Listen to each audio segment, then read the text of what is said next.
Surprise! Well, it's not really a big surprise, but it certainly isn't a pleasant surprise to wake up this morning and find that this big limb from the maple tree has fallen, and it's a little bit too wide to get through that gate up there so that we can put it on the wood pile, so we're going to have to saw off some of the branches.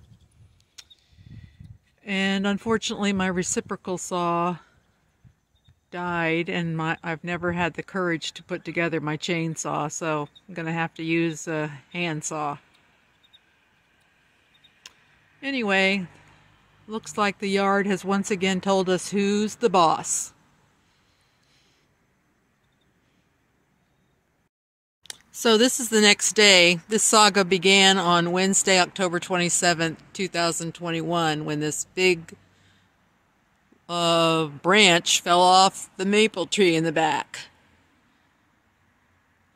A couple years ago, 2019 I think it was, we called a tree service to come and get rid of the tree, but they didn't have the necessary equipment to totally dismantle the tree. They did cut some branches down and hauled off another limb that had fallen off.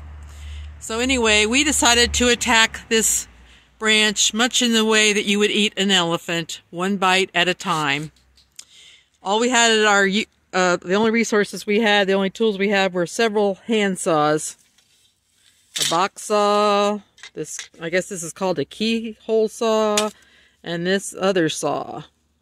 We worked at it for quite a while and got rid of some of the twigs and moved them up to a wood pile up there. And we were left with this bit. Now I did have a electric reciprocating saw that broke and a full-size chainsaw that... It's November the 13th and we've got the reciprocating saw and the mini chainsaw, and now we're going to try to cut up this log into pieces small enough that we could lift them up and move them.